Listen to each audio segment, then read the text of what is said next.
వాలంటీర్ల వ్యవస్థపై ఈసీ ఉత్తర్వులు దారుణమన్నారు మంత్రి సీదిరి అప్పలరాజు.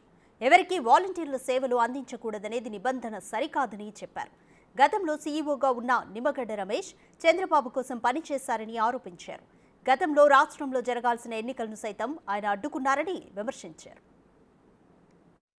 నిజంగా చంద్రబాబు గాని సిగ్గు లజ్జ ఉంటే నిమ్మగడ్డ రమేష్ చౌదరికి నాకు సంబంధం లేదని అన్న చెప్పాలి, లేదా వీళ్ళు ఇచ్చినటువంటి కంప్లైంట్లన్నా వెనక్కి తీసుకోవాలి. నిజంగా చంద్రబాబు ఎన్ని ఇబ్బందులు పెట్టాడండి 5 సంవత్సరాలు. మనం ఒకసారి గమనిద్దాం. మనం వాలంటీర్ల సంగతి మాట్లాడుకునే ముందు ఎన్ని ఇబ్బందులు పెట్టాడు చంద్రబాబు మనకి.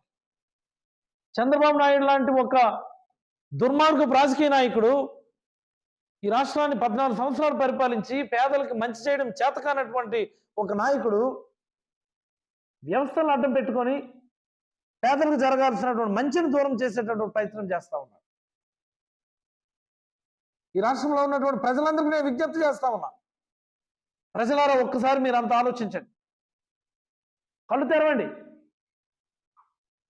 గ్రామాల్లో ఇంకా ఆ పార్టీ ఈ పార్టీ అని చెప్పి రకరకాల మాటలు వింటా ఉన్నాం. మనం ఇలాంటి దౌర్భాగ్యపు నీచపు రాజకీయ నాయకులు పక్కన పెట్టాల్సినటువంటి అవసరం వచ్చింది.